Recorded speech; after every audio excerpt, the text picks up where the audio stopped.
सभापति जी, मणिपुर को न्याय दो, आदरणीय सभापति जी, मणिपुर के सांसद मैं आज आपके माध्यम से जस्टिस फॉर मणिपुर, देशवासियों को विश्वास दिलाता हूं।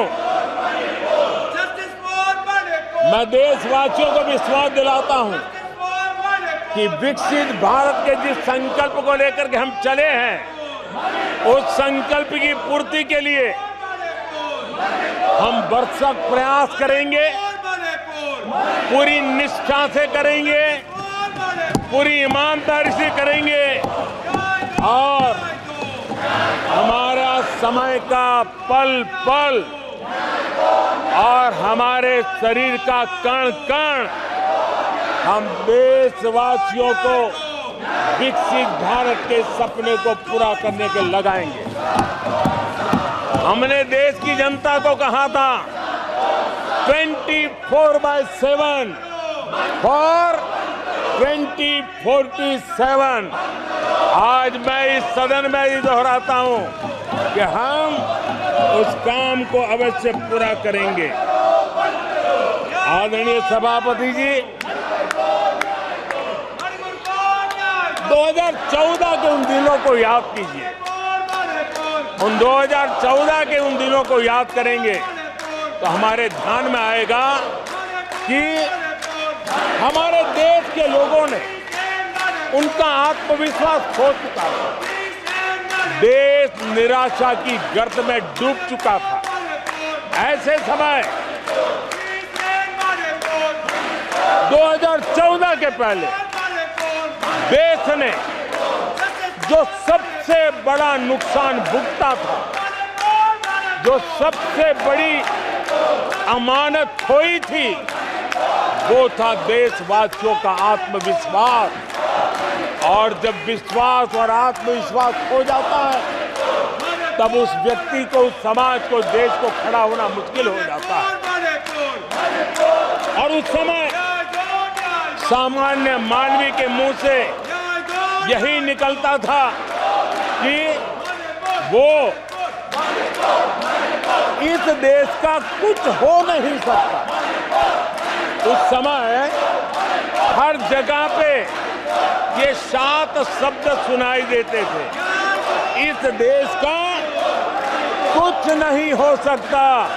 यही शब्द 2014 के पहले सुनाई देते थे। भारतीयों की हताशा के इन 7 शब्द एक प्रकार से पहचान बन गए थे। उस समय आए दिन अखबार खोलते थे तो घोटालों की खबरें ही पढ़ने को मिलती थी और सैकड़ों करोड़ के घोटाले, रोज नए घोटाले,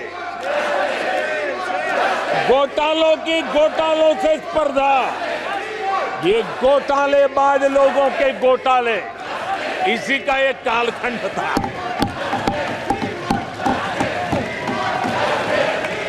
और बेशर्मी के साथ सार्वजनिक रूप से स्वीकार भी कर लिया जाता था कि दिल्ली से 1 रुपया निकलता है तो 15 पैसा पहुंचता है।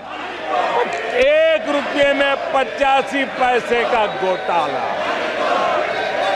इस घोटालों की दुनिया ने देश को निराशा की गर्त में डुबो दिया था। पॉलिसी पैरालिसिस था, फ्रेजाइल 5 में पहुंच चुके थे।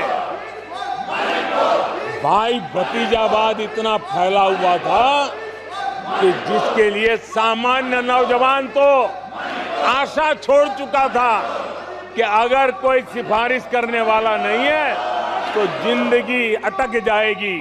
ये स्थिति पैदा हुई थी। गरीब को घर लेना हो, हजारों रुपये की रिश्वत देनी पड़ती थी। आदरणीय सभापति जी, अरे गैस के कनेक्शन के लिए मेंबर पार्लियामेंट के यहाँ, सांसदों के यहाँ अच्छे